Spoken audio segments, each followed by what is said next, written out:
Explain the nature and function of English manorial system. Marks 10-12. Answer. The manorial system in England and other parts of Central and Western Europe involved the structure of a medieval economy, the head of which was the landlord. Landholding was the primary source of the landlord's power and prestige, on the basis of which he commanded and organized his tenants. The manorial lord was not just the economic arbiter of his tenants' resources, but was also responsible for legal matters pertaining to his manor. One peculiarity of English landholding system was that by 1087, at least 17% of the land was held by the king. This condition added another dimension to the entire landholding process, for it made the manorial supervisors who conducted the dealings on behalf of the king extremely powerful. The English manor was the central economic paradigm that had its impact on all aspects of medieval life. Methods of agriculture, farming, peasants' life and social formations, or the relationship between the various social classes, were all implicated by the manorial system.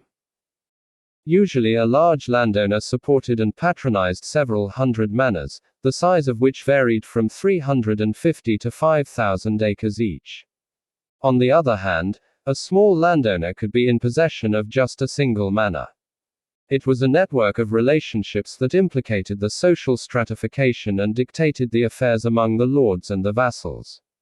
Even though the manor served as the residential quarters of the lord and his family and relatives, it was also the controlling center in terms of the economic and social activities of the people who lived there. While the feudal relations in medieval society were primarily organized along military lines, the central principle that governed the manorial system was economic and agricultural. The relation between the lord and his peasants was organized on the basis of the concept of self-sufficiency. Both the parties felt that they were giving the other the best deal. Many of the peasants in medieval Europe sincerely believed that they were indeed privileged to be able to serve their lord. This was a process of indoctrination that worked for generations. The organization of a medieval manor was extremely systematic, and the work and the functions of its residents were clearly delineated. There was thus a process of networking which made the administration of the manor smoother.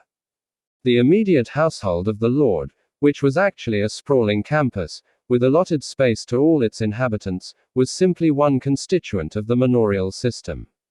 The lord was also responsible for the maintenance and the upkeep of the local church, the tenants' lodgings, usually huts, the priest's house, and the vicinity that developed as a consequence of such settlements.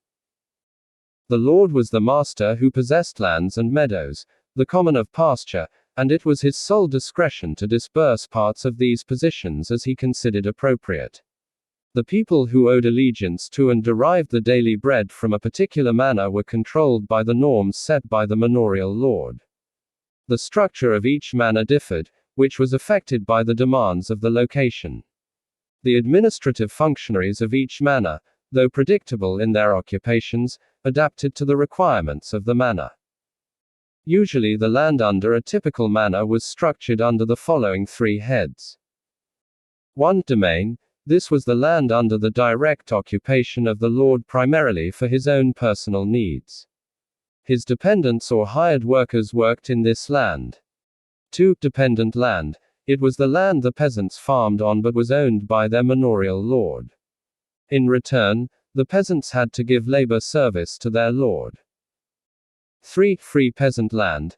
This was the land that didn't technically belong to the manorial lord but was subject to the manorial laws and customs. Finished.